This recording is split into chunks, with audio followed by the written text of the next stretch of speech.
देखिए आपका सीआरपीसी चल रही है और एफआईआर के बारे में एक एक छोटी छोटी बातें आपको बताई जा रही हैं जो काफ़ी महत्वपूर्ण भी हैं कंपटीशन की दृष्टि से। आइए देखा जाए अगला कि संज्ञेय अपराध की जो इत्तिला होगी वह थाने के भार साधक अधिकारी को दी जाएगी। अब समस्या ये आती है कि थाने का भार साधक अधिकारी कौन होगा, तो इसका उल्लेख या इसको डिफाइन किया गया है और सीआरपीसी की धारा 2 में इसे परिभाषित किया गया है। यानी कि थाने का भार साधक अधिकारी कौन होगा, इसकी परिभाषा 2 में दी गई है। बस एक लाइन यहाँ याद रखना है, यदि थाने के भार साधक अधिकारी से भिन्न किसी अधिकारी को, पुलिस अधिकारी को ऐसी सूचना दी जाती है तो वह एफआईआर नहीं मानी जाएगी, यानी कि वह एफआईआर अवैध होगी। ये सतर्क रहना है। दूसरा जो क्वेश्चन आपका बनता है यहाँ वह ये बनता है कि आखिर किस थाने के भार साधक अधिकारी को ऐसी सूचना दी जाएगी। तो आपका ये जवाब रहेगा कि भारत के किसी भी थाने के भार साधक अधिकारी को ऐसी सूचना दी जा सकती हैं, यानी कि एफआईआर भारत के किसी भी थाने में दर्ज कराई जा सकती है। अब अगला पॉइंट बनता है कि जिस थाने के क्षेत्राधिकार के अंदर अपराध घटित हुआ है, यदि उस अपराध की सूचना उससे भिन्न थाने में दी जाए तो जो एफआईआर दर्ज की जाती हैं दूसरे थाने में या भिन्न थाने में, उसको एक नाम दिया जाता है और वह नाम है 0 एफआईआर। याद रखिए 0 एफआईआर या नील एफआईआर या 0 एफआईआर। तो अगर कोई पूछे कि 0 एफआईआर क्या है, नील एफआईआर क्या है, 0 एफआईआर क्या है, तो आप बताएंगे कि जिस थाने के क्षेत्राधिकार के अंतर्गत घटना घटित हुई है, यदि सूचना संज्ञेय अपराध की उससे भिन्न थाने के भार साधक अधिकारी को दी जाती हैं और वह एफआईआर दर्ज करता है, तो एफआईआर ही वह है, लेकिन उसको 0 या 0 या नील एफआईआर कहा जाता है।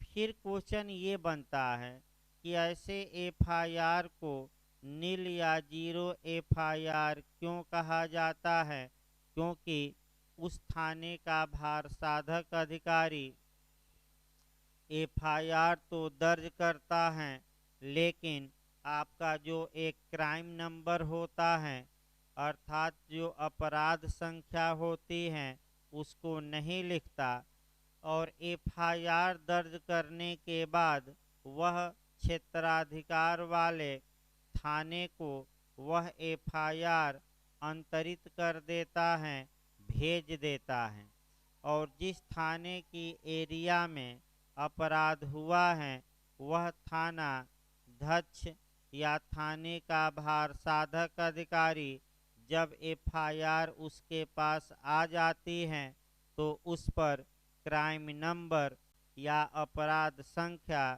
दर्ज करता है। समस्या आपकी सुशांत सिंह के केस में आई, यानी कि सुशांत सिंह का जो मृत्यु हुई उस केस में एक समस्या सुप्रीम कोर्ट के सामने आई, और आपका उस समस्या को देखिए और तब और अधिक आपका जीरो एफआईआर पर आया जाए। सुशांत सिंह की मृत्यु बॉम्बे में हुई और उनके पिता ने आपका पटना के थाने के भार साधक अधिकारी को सूचना दी और वहां एफआईआर दर्ज की गई। अब बॉम्बे पुलिस कह रही थी कि यह एफआईआर जीरो एफआईआर है, अतः ये हमारे यहाँ ट्रांसफ़र की जाए। और पटना पुलिस कह रही थी कि यह जीरो एफआईआर नहीं है, मामला उच्चतम न्यायालय तक पहुंचा। उच्चतम न्यायालय ने इसे जीरो एफआईआर नहीं माना और कहा कि मृतक पीड़ित यानी कि पीड़ितों द्वारा पीड़ित जहां रहता है, अगर वहां अब एफआईआर दर्ज करा देता है तो उसे जीरो एफआईआर नहीं माना जाएगा, रेगुलर एफआईआर ही माना जाएगा। यानी कि थोड़ा बहुत सुप्रीम कोर्ट की व्याख्या से इसमें संशोधन हुआ है। पीड़ित जहां रहते हैं, अगर पीड़ित यानी कि माता पिता गार्जियन अगर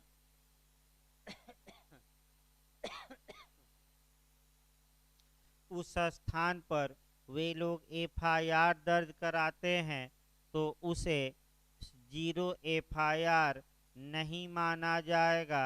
ये आपका स्पष्ट रूप से हमारे उच्चतम न्यायालय ने रिया चक्रवर्ती बनाम अन्य के वाद में स्पष्ट रूप से बता दिया। आइए आपका देखा जाए, अगला पॉइंट देखा जाए। जीरो एफआईआर जो सूचना दी गई वह थाने के भार साधक अधिकारी को दी जाती है। इस बिंदु को हमने बताया। अब ऐसी सूचना या तो ओरल दी जा सकती हैं या रिटन में दी जा सकती हैं, तो पहले ओरल सूचना दिलवाया जाए, फिर रिटन में दिलवाया जाए। कोई व्यक्ति संज्ञेय अपराध की सूचना मौखिक भी दे सकता है।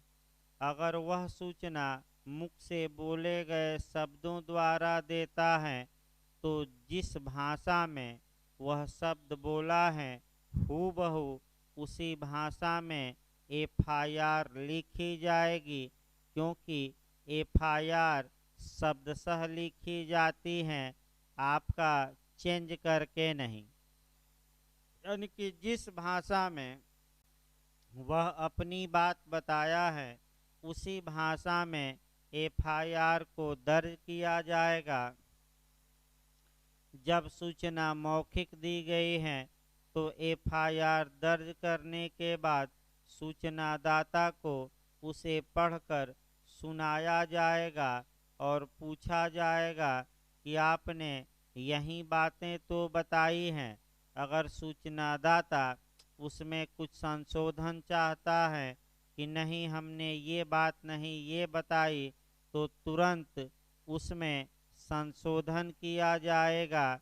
यानी कि तुरंत संशोधन हो सकता है यदि एफआईआर मौखिक अगर सूचना मौखिक दी गई है। दूसरा पॉइंट, यदि सूचना लिखित दी गई है तो कोई दिक्कत नहीं है, उस लिखित को हूबहू एफआईआर के रूप में उतार लिया जाएगा। अब समस्या ये आई कि जो आपका मौखिक या लिखित सूचना दी गई है वह लिखी गई, यानी कि और आपका कौन ऐसी सूचना लिखेगा, फिर आपका कौन लिखेगा और लिखेगा तो किस रजिस्टर पर लिखेगा, ये सब बातें आपका आगे बताई जा रही हैं। देखिए, या तो थाने का भार साधक अधिकारी उस सूचना को स्वयं लिख सकता है, यानी कि थाने का भार साधक अधिकारी उस इन्फॉर्मेशन को उस सूचना को स्वयं लिख सकता है या अपने निदेशाधीन किसी अन्य अधीनस्थ अधिकारी से भी उस सूचना को लिखवा सकता है। यानी कि या तो थाने का भार साधक अधिकारी उस सूचना को स्वयं लिखे या अपने डायरेक्शन में किसी अधीनस्थ पुलिस अधिकारी से उस सूचना को लिखवा सकता है। ये आपका पॉइंट है। अब यहाँ समस्या दो तीन उत्पन्न होती है, देखिए ध्यान से। जो ये सूचना लिखी जाएगी, ये सूचना, पहली समस्या ये उत्पन्न हुई कि कितने प्रतियों में लिखी जाएगी, कितने प्रतियों में लिखी जाएगी। दूसरी समस्या ये उत्पन्न होती है कि ये सूचना किस रजिस्टर पर लिखी जाएगी, किस रजिस्टर पर लिखी जाएगी। तीसरा आपका आया सूचना लिखने का प्रारूप क्या होगा, और सूचना शब्दशः लिखी जाएगी कि उसका सार लिखा जाएगा, और जब सूचना लिख ली गई तो उसका सार किस रजिस्टर पर दर्ज किया जाएगा।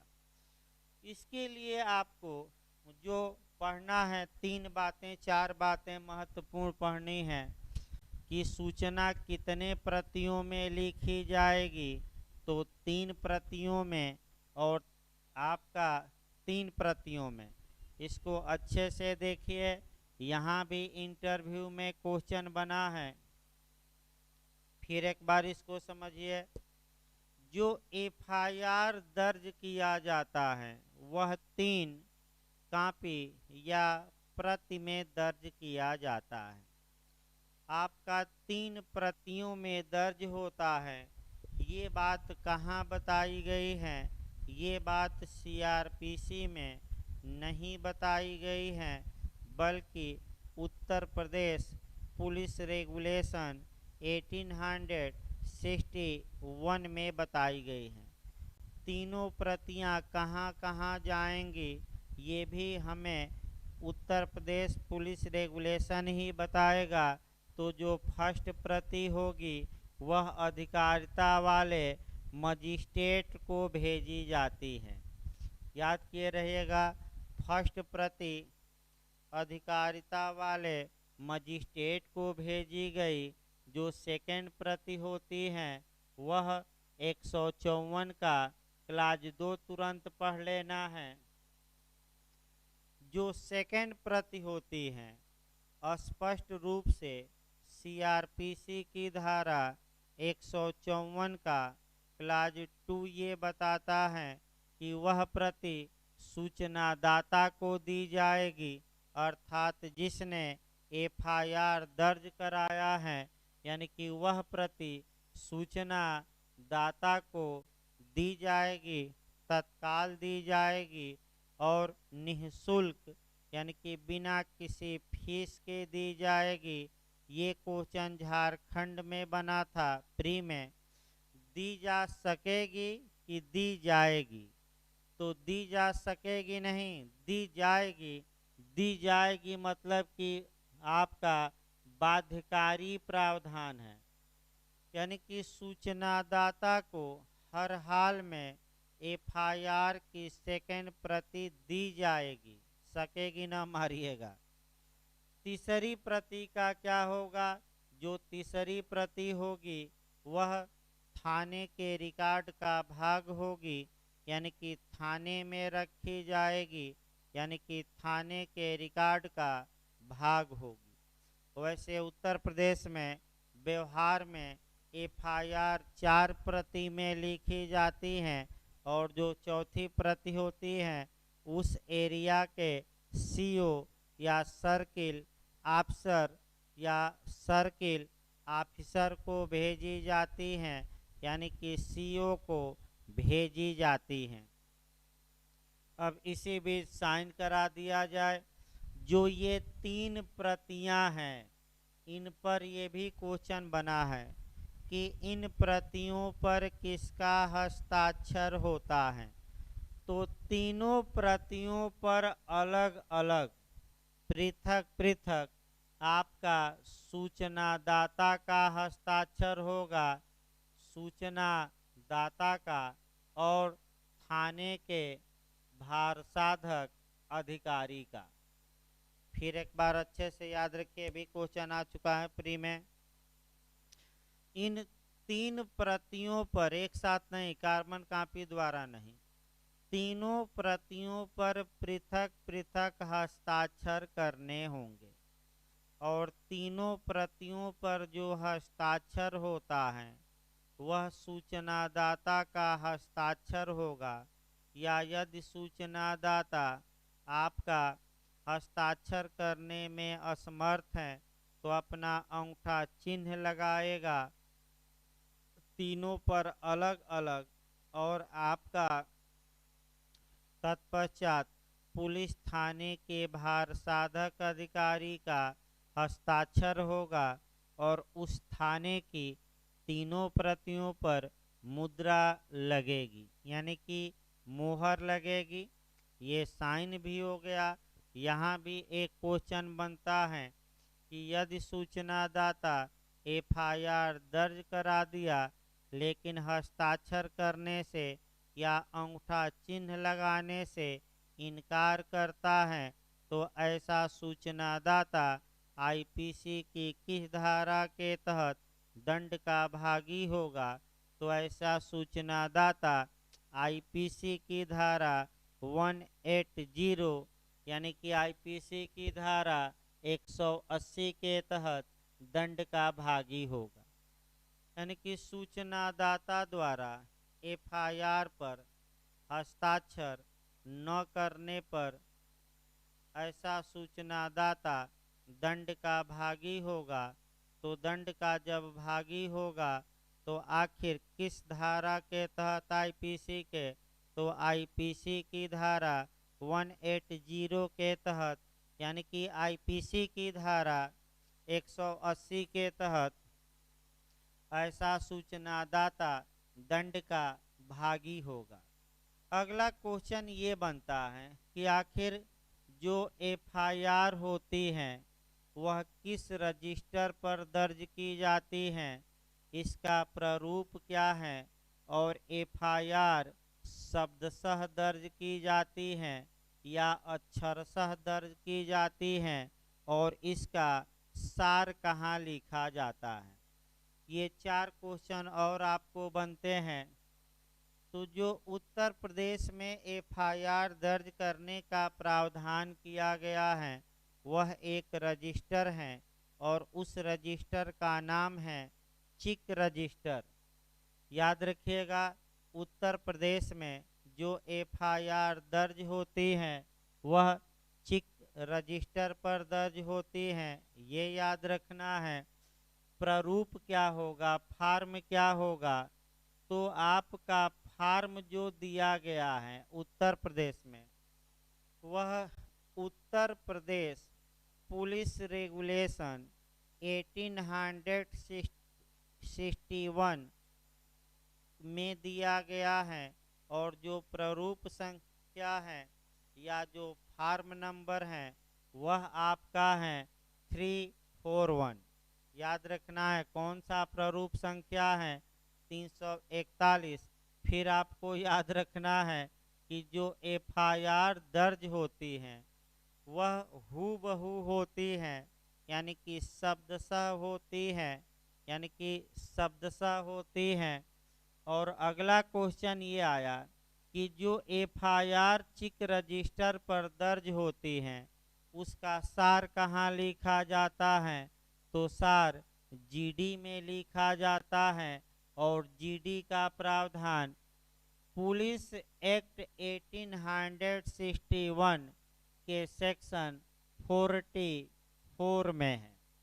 यानी कि एफआईआर का सार जो लिखा जाता है वह पुलिस अधिनियम 1861 की धारा 44 के तहत जो जीडी हैं, जनरल डायरी, दैनंदिनी या रोजनामचा आम कहिए या स्टेशन डायरी कहिए या सामान्य डायरी कहिए या जनरल डायरी स्टेशन डायरी, रोजनामचा आम उर्दू में कहा जाता है, तो एफआईआर की मुख्य मुख्य बातें उस डायरी पर आपका लिखी जाएंगी।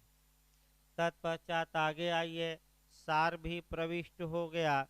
इस प्रकार आपका एफआईआर लिखने की प्रक्रिया कुछ हद तक समाप्त हुई।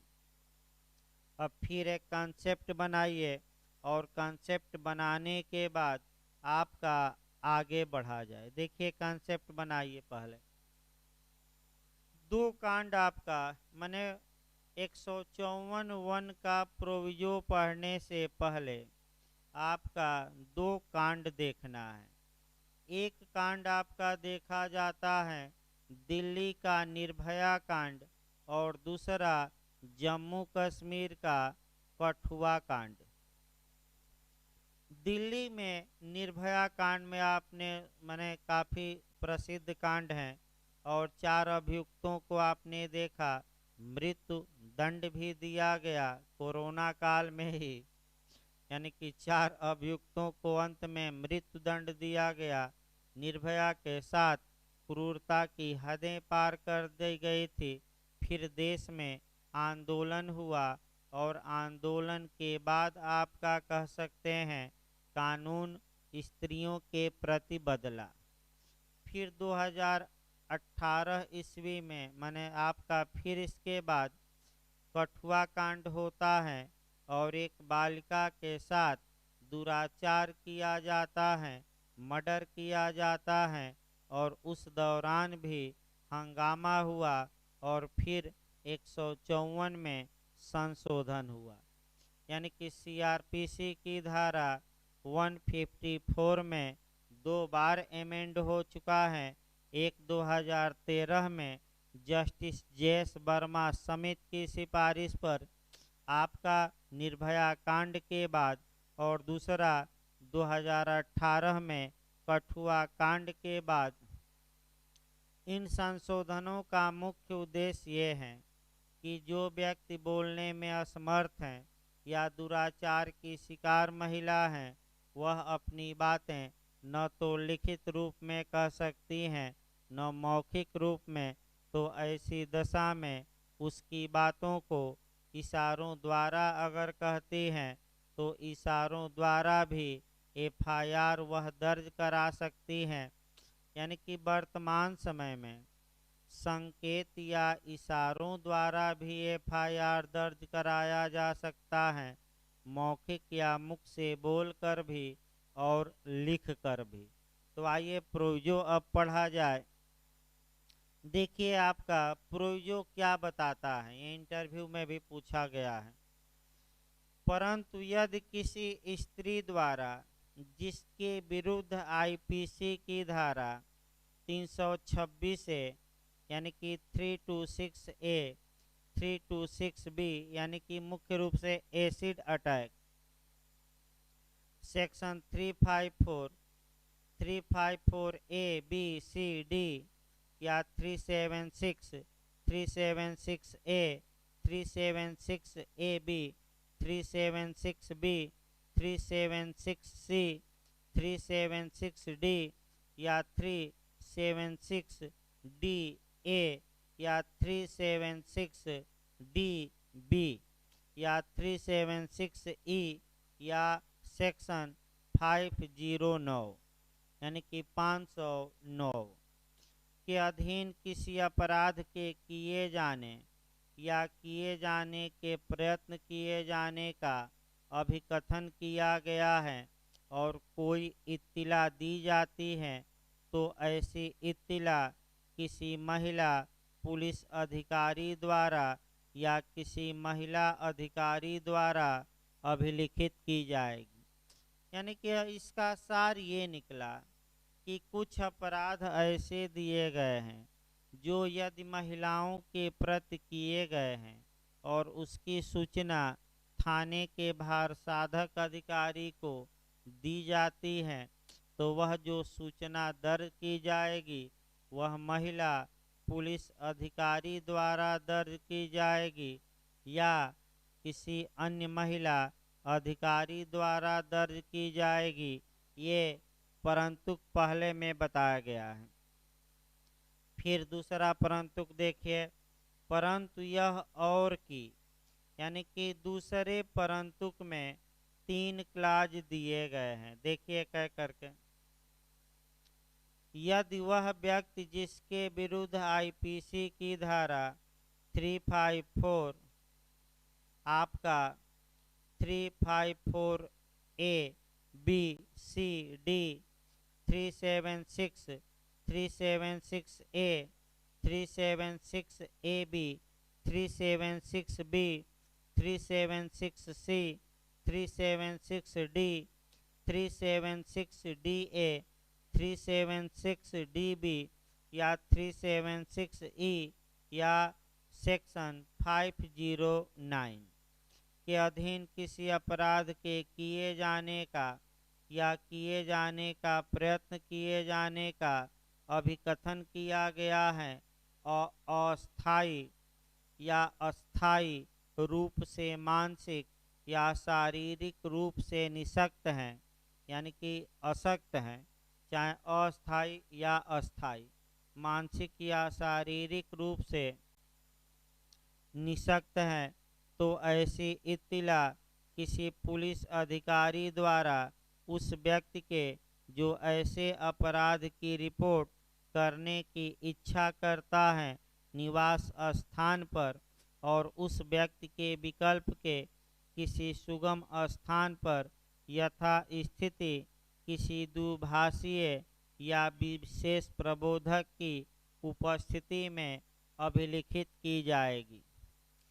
यानी कि अगर वह व्यक्ति बोलने में असमर्थ है, चाहे अस्थायी या स्थायी रूप से, तो ऐसी दशा में अब नया कानून ये आया है कि ऐसी दशा में उसके घर जाकर या किसी सुगम स्थान पर एफआईआर दर्ज की जाएगी और जो ऐसी एफआईआर होगी उसमें एक ट्रांसलेटर रखा जाएगा, दुभाषिया रखा जाएगा या विशेष प्रबोधक रखा जाएगा। विशेष प्रबोधक का मतलब कि ऐसा व्यक्ति रखा जाएगा जो उसकी बातों को, आपका उसके इशारों को समझ सके। भी देखिए, ऐसी इत्तिला के अभिलेखन की वीडियो फिल्म तैयार की जाएगी, यानी कि जब ऐसी इत्तिला परंतु 2 वाली लिखी जाएगी तो इसकी वीडियो फिल्म तैयार की जाएगी।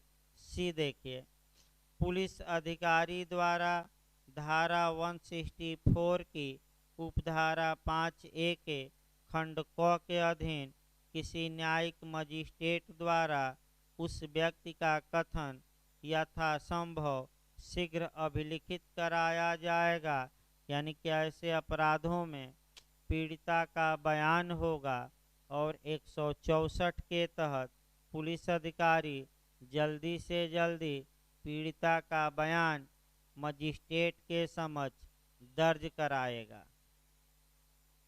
154 का क्लास 2 बता ही दिया गया है। अभी बताया गया कि एफआईआर की सेकंड प्रति जो होती हैं वह सूचनादाता को तत्काल एवं निःशुल्क दी जाएगी। तीसरा खंड देखिए, लास्ट खंड। तीसरा खंड ये है आपका कि यदि थाने का भार साधक अधिकारी एफआईआर दर्ज करने से इनकार करता है तो ऐसी दशा में आप डाक द्वारा ऐसी लिखित इत्तिला दे सकते हैं उस जिले के पुलिस अधीक्षक को, यानी कि एसपी को। और एसपी चाहें तो अगर एसपी को लगता है, पुलिस अधीक्षक को लगता है कि ये सूचना संज्ञेय अपराध से संबंधित है, तो या तो वह स्वतः अन्वेषण कर ले या उस थाने को दे दे या अपने अधीनस्थ किसी अन्य थाने के भार साधक अधिकारी को ये सूचना अभिलिखित करने का निर्देश दे सकता है। एसपी स्वयं भी एफआईआर दर्ज कर सकता है, कोई रोक टोक नहीं है, या अपने अधीनस्थ किसी थाने के भार साधक अधिकारी को एफआईआर दर्ज करने का यानी कि सूचना दर्ज करने का निर्देश दे सकता है। और इसमें एक सेक्शन जरूर पढ़ लीजिएगा, 36, यानी कि जो सेक्शन आपको कवर करना है वह सेक्शन आपका है 36 यानी कि 36। सेक्शन 36 ये बताता है कि जो शक्ति किसी थाने के भार साधक अधिकारी को यानी कि एसएचओ को उसके थाने की सीमाओं के अंदर प्राप्त हैं, वे सभी शक्तियां उस क्षेत्र में जितने वरिष्ठ पुलिस अधिकारी होंगे उनको स्वतः प्राप्त होगी। यानी कि जो थानेदार को शक्ति है उस एरिया में जितने ऊपर के अधिकारी हैं वे शक्ति स्वतः उनको प्राप्त होगी, कहीं आपका उल्लिखित करने की आवश्यकता नहीं है। तो प्री में भी कभी काल क्वेश्चन बनता है कि थाने का भार साधक अधिकारी यदि एफआईआर दर्ज करने से इनकार कर देता है तो क्या विकल्प है। तो विकल्प आपका 154 के क्लाज 3 में है कि आप एसपी के यहाँ जा सकते हैं और आप लिखित या मौखिक जो भी हो या डाक द्वारा अपनी सूचना एसपी को दे सकते हैं। ये भी आपका कई बार प्री में भी पूछा गया है। इस प्रकार आपका आज एफआईआर दर्ज करने की प्रक्रिया बताई गई। अभी प्रक्रिया बताई गई, अभी 2-3 क्वेश्चन इसमें बचे हैं। अगला क्वेश्चन बचा है एफआईआर का एविडेंशियल वैल्यू। अगला क्वेश्चन इसमें बचा है विलंब से की गई एफआईआर। अगला क्वेश्चन बना है कब एफआईआर सारवान साक्ष्य मानी जाती है। फिर अगला क्वेश्चन बनता है कि एफआईआर का निरस्तीकरण कैसे कौन कर सकता है। यानी कि अभी 4 क्वेश्चन एफआईआर से बचे हुए हैं जो आपका अगले टर्न पर पढ़ाया जाएगा। आपका क्लास समाप्त आज हो रही है, फिर अगले टर्न पर आपको और चीज़ें एफआईआर की